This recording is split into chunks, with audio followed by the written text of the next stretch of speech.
আসসালামু আলাইকুম viewers, black take বিডির পক্ষ থেকে আপনাদের সকলকে স্বাগতম। আজকের এই পর্বে আমি আপনাদের সামনে এপসন L1455 এই প্রিন্টারের একটি কমন প্রবলেম বলা যাবে না, ঠিক এটা অনেকেই হয়তো এই মেসেজটি জানলে ভয় খেয়ে থাকেন যে প্রিন্টারটি কী না কি হয়েছে। তো সেই বিষয়টি সমাধান দেখাবো। তো ভিউয়ার্স, দেখতে পাচ্ছেন যে আমার এটা L1455। তো প্রিন্টারটা যখন আমি পাওয়ার অন করব, মাঝে মধ্যে আপনার ইঙ্ক লেভেল রিসেট করতে বলে।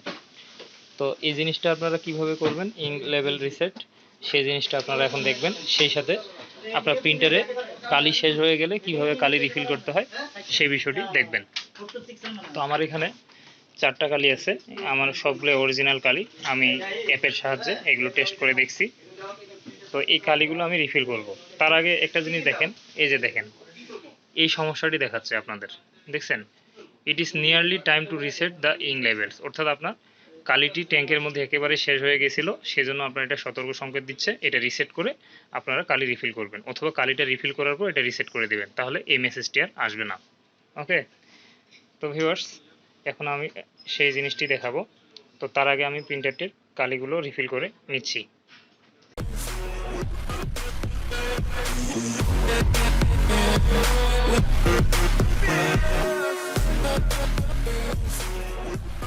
তো ভিউয়ার্স, আমি একে একে সবগুলো কালি রিফিল করে ফেললাম। যদিও আমার মেজেন্ডা ইঙ্কটা রিফিল করতে বলতেছিল, মেজেন্ডা ইঙ্ক একেবারেই ছিল না। এই ট্যাঙ্কের সাথে একটি সেন্সর থাকে, এই সেন্সরের সাহায্যে প্রিন্টার বুঝতে পারে যে আমার ট্যাঙ্কে কালি নাই। তো আমি সবগুলো কালি রিফিল করলাম পর্যাপ্ত পরিমাণে। আর কালি রিফিল করার নিয়মটি হচ্ছে একেবারে ফুল যেন না হয় ট্যাঙ্কটি, একেবারে হাই লেভেলের উপর যেন না যায়, লো লেভেলের নিচে না নামে। তো এই বিষয়টি মাথায় রাখলে প্রিন্টারটি তাহলে বাবল থেকে মুক্ত হবে এবং প্রিন্টারের সমস্যা হবে না। তো আমি প্রিন্টারটির কালি রিফিল করলাম, রিফিল করার পর এখন আমার এখান থেকে এই যে এটি রিসেট দিতে হবে। তো এটা আমার খুঁজে দেখতে হবে কোথায় আছে। তো আমরা ফার্স্ট টাইম কি করব, সেটিংটা খুঁজে দেখি। তো আমার সেটআপটা কোথায় আছে দেখেন, এখানে কিন্তু আমার অনেকগুলো অপশন আছে। ভিউয়ার্স, কতটুকু দেখতে পাচ্ছেন আমি বুঝতেছি না। দেখেন, আমার কিন্তু এখান থেকে খুঁজে দেখতে হবে। আর এইখানে মেনটেন্যান্স বক্স সার্ভিস লাইফ, আপনারা এখান থেকে আপনার মেনটেন্যান্স বক্সটা কতদিন পর চেঞ্জ করতে হবে সেটা দেখাচ্ছে।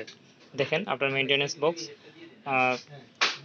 আরও কিছু অর্ধেকের একটু বেশি খরচ হয়ে গেছে, অর্থাৎ আপনার মেনটেন্যান্স বক্সটি যে লাইফ টাইম ইউজ করতেছেন তার 2 ভাগের কাছাকাছি গেছে, আর আরেক ভাগ চলবে। তো এটা থেকে আপনারা এখান থেকে দেখতে পারবেন এটা। এছাড়াও আপনার এখান থেকে আপনার ইং রিসেট করতে হবে। আমরা এখন খুঁজে দেখি যে কোথায় আছে। এই যে দেখেন, print head nozzle check, nozzle check দিয়ে আপনি বুঝতে পারবেন আপনার প্রিন্টারের নজলগুলো ঠিক আছে কিনা। প্রিন্ট হেড ক্লিনিং, যদি নজল ঠিক না থাকে দেখেন এখানে ডিসপ্লেতেই শো করবে। আমি যদি এই বাটনটি প্রেস করি তাহলে এখান থেকে আমি নজল চেক রিপোর্টটি বের করতে পারবো। আমি একটু বেগে গেলাম, প্রিন্ট হেড ক্লিনিং, যদি আমার নজল রিপোর্টটি ঠিকমতো না আসে, লেখা কাটা আসে, তাহলে আমি এখান থেকে হেড ক্লিন দিব। ঠিক আছে, এখন আমার রিসেট ইং লেভেলস, এটি রিসেট করতে বলতেছে। তো এই জিনিসটি আমি প্রসেড করে দেই। আমি কোনটি রিসেট করব, আমার মেসেজ কিন্তু মূলত আসছিল মেজেন্ডা ইং নিয়ে। ঠিক আছে, মেজেন্ডা ইং রিসেট করতে বলতেছিল। তো অনেকে হয়তো এই বিষয়টি জানে না, বারবার মেসেজটি আসলে তারা বুঝতে পারে না। তো আপনার এই জিনিসগুলো একে একে টিক চিহ্ন দিয়ে রিসেট করে দিতে হবে, তাহলে মেসেজটি আর আসবে না। যেহেতু আমি নতুন করে কালি রিফিল করলাম, কালি লো লেভেল গেছিলো, তাই এই মেসেজটি আসছিল। তো ভিউয়ার্স, আমি যদি এখন ডান করে দেই তাহলে আমার ইং লেভেল রিসেট হয়ে গেল। ঠিক আছে, আমার এখানে খেয়াল রাখুন আমার হোয়াট চিহ্নটি কিন্তু চলে গেছে। তো আমার হোয়াট চিহ্নটি চলে গেছে। আর আমি যে বিষয়টি দেখালাম যে আপনারা নোজেল চেক কীভাবে দিবেন, আমার ট্রের মধ্যে দেখেন আমার 2টি ট্রে আছে। এই যে এগুলো আমার নষ্ট পেপার রাখছি। তো আমরা চাইলে এই পেপার থেকে একটা নজল চেক দিয়ে দেখতে পারি। ঠিক আছে, এই যে দেখেন,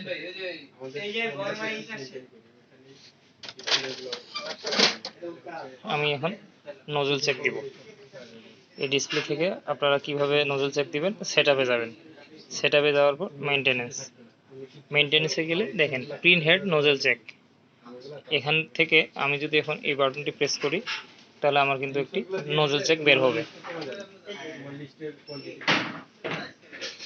ভিউয়ার্স, আমার ডিসপ্লেতে প্রিন্টিং লেখা চলতেছে।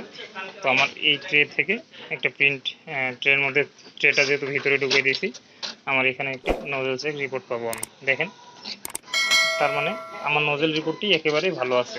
আপনারা খেয়াল করুন, আমার নজেল রিপোর্টটি একেবারেই ভালো আছে।